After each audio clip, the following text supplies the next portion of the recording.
At 2:14 a.m. on September 26, 2025, the quiet of the night in Kharkiv was shattered by the unmistakable roar of incoming drones. Within minutes, the skies above Ukraine's second-largest city lit up with explosions as Russia launched yet another wave of Shahed 136 kamikaze drones, this time striking a shopping center in the northern district of Kharkiv.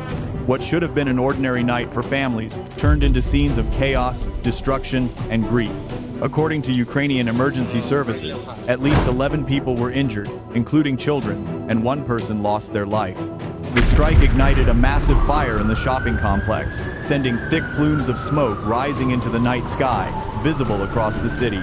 Rescue workers, wearing protective gear, rushed into the burning wreckage to pull survivors from beneath collapsed walls and shattered glass. For the people of Kharkiv, this was not just another attack. It was a reminder that nowhere is safe, and that Russia's campaign of drone and missile warfare shows no sign of slowing down. This latest assault is part of a broader escalation in the Russia-Ukraine war. Over the past week, Moscow has intensified its aerial strikes, targeting not just frontline positions, but also civilian infrastructure deep inside Ukraine. The choice of a shopping center is significant. It strikes at the heart of civilian life, a place where ordinary people gather, work, and shop. For Ukraine, it is not just a physical loss, but a psychological wound. Ukrainian officials wasted no time in condemning the attack. President Volodymyr Zelensky, in his nightly address, described the drone strike as yet another act of terror designed to break the spirit of our people. He promised that every life lost would be accounted for, and that Ukraine's air defense systems would be further strengthened. The Ukrainian Air Force reported that out of 42 drones launched across the country, 34 were intercepted by air defenses, but the few that slipped through were enough to cause devastation. This highlights the grim reality. Even with improved Western-supplied defense systems like the Patriot batteries and German-made Iris-T, Ukraine still struggles to defend every city against the sheer volume of drones Russia deploys. But why drones? Analysts say Russia's increasing reliance on Iranian-made Shahed drones is no coincidence. These drones are relatively cheap, costing just a fraction of a cruise missile, yet they can cause significant destruction. They are also harder to track due to their low flight path and small radar signature.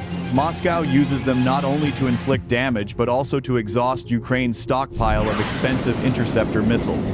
In Kharkiv, the aftermath was haunting. Videos shared online showed firefighters battling flames as civilians stood nearby in shock, some crying, others filming the destruction with trembling hands. A young woman, her face covered in soot, told local reporters, Їх було багато, дуже багато, і для нас це було, це ожидаємо, що таке може трапитись, але ми не чекали, що прямо прилетить в наш будинок.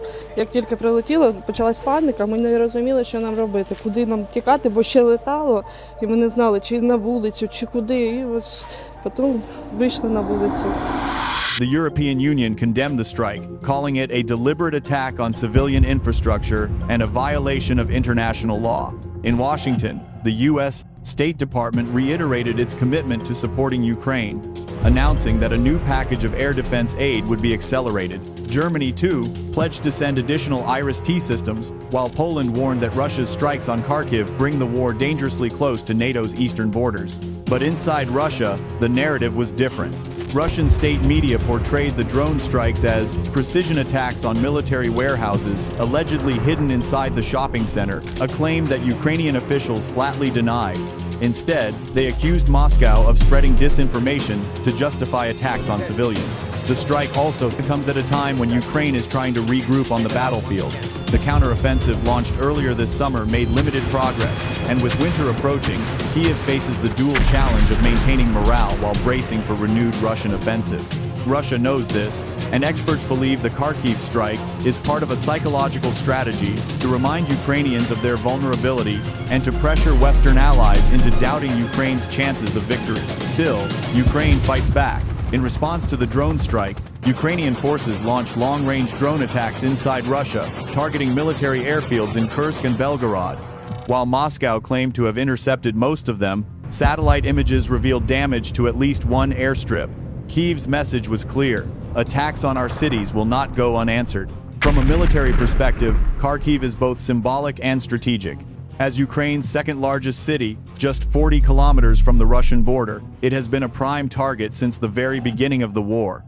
Russia attempted to seize it in the first weeks of the invasion back in 2022, but Ukrainian resistance pushed them back.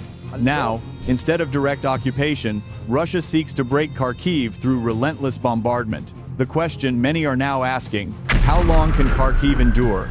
Residents have lived under constant sirens for more than 3 years. Businesses try to reopen, families send their children to school, but every routine is overshadowed by the threat of sudden destruction.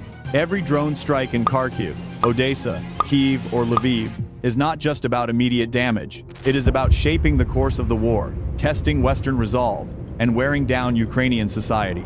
Russia bets that if it can keep Ukraine under constant stress, Western publics might grow weary of sending billions in aid. But so far, the opposite has happened. Each new strike like this one on the Kharkiv shopping center galvanizes international support.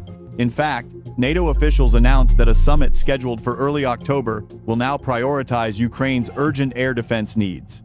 For President Zelensky, this tragedy may also serve as a rallying point to secure more advanced weapons, such as F-16 fighter jets, which are expected to arrive later this year.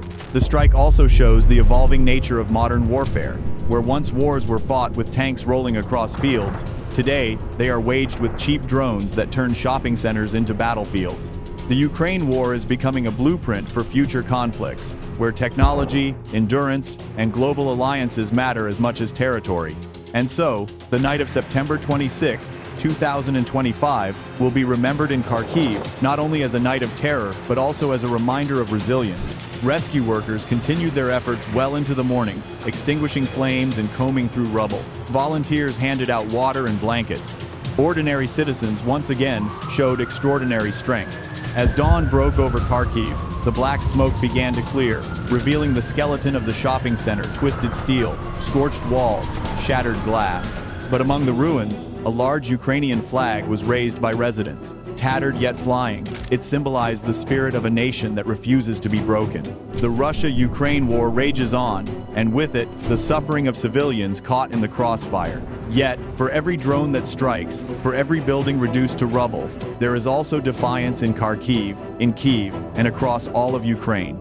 The question is not whether Ukraine will endure, but how long the world will stand with it in the face of this relentless aggression. This was the story of the Kharkiv drone strike, the 26th of September 2025, another chapter in a war that has redefined modern conflict and tested the very limits of human resilience.